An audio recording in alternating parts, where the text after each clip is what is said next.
to Helene's demands for a big Port Quincy society wedding, and I'd taken pity on the bride. I was once in her position, fulfilling Helene's every wish for my wedding against all my own wants and desires. I'd felt sorry for Becca, and though she was once the other woman, no one should have to stand up to Helene without reinforcements. I squared my shoulders behind the seatbelt and glanced at my sister. We're lucky in a way that the Norris party canceled their big day. We can get Keith and Becca's wedding out of the way, and in 2 weeks, this will all be behind us. The bride and groom were on a waiting list to be married at my B&B and had accepted the slot from the last-minute cancellation. Their nuptials were to be the first week of June, and then I'd be done with them for good. Rachel rolled her eyes in apparent disbelief at my proclamation as we reached the housing development of Mega McMansions nestled in the rolling green countryside. I reached the cul-de-sac Keith and Becca called home and stifled a giggle. I parked the butterscotch monster behind Keith's familiar navy BMW in the circular driveway and cut the engine. "Holy heck!" Rachel dropped a compact of bronzer in her lap and yelped as a spray of tan talc covered the worn leather bench seat. "I warned you." I couldn't tamp down the grin I felt spreading across my face as Keith and Becca's hulking colossus of architectural wonder stood before us. The bride had designed the house, a busy collection of cubes and rectangles jutting out at improbable angles. The house was a dark red brick edifice that would rival any creative toddler's Lego construction. Floor-to-ceiling glass block windows glimmered in long, unpredictable slices peeking out from under a shiny copper roof. Severe and precise topiary huddled next to the structure in random groups. "If this is a clue to Becca's wedding style, we may be in trouble."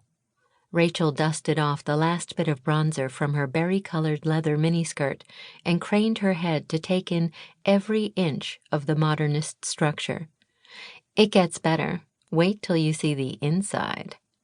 I advanced up the wide brick path to the double-lacquered front doors and took a deep breath before I rang the bell. It was flung open a nanosecond later, and I found myself face to face with a woman I'd never met before. "You must be Mallory. I'm so glad to meet you."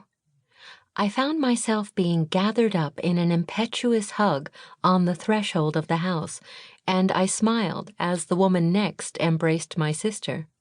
"I'm Becca's mother, Jacqueline Cunningham. Her father and I are so thrilled you're able to accommodate Becca and Keith so much earlier than we were expecting."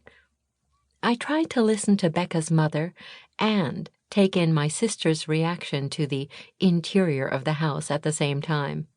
Rachel's pretty green eyes grew round as she did a double-take. The inside of the house was a study in 1980s boudoir finery, with yards of white, cream, and ecru chintz and silk. Gold and seafoam green accents were scattered throughout the cavernous open floor plan, and everywhere the eye landed, there was peach. Peach tile, peach ceilings, and peach pillars. Even the kitchen cabinets were a shade of apricot. It took my eyes a few seconds to adjust to the glow of the room, a room that had my nemesis Helene written all over it. I wondered how Becca liked living in this split-personality house, where she'd designed the outside but had to acquiesce to her fiancé's mother with regard to the inside decor. But I wouldn't be dealing with Helene today. Becca and Keith were keeping it a secret from the reigning queen bee of Port Quincy that they were to be married in 2 weeks' time. She would never consent to having the wedding at Thistle Park, and they were going to reveal their plans to marry the day of the wedding.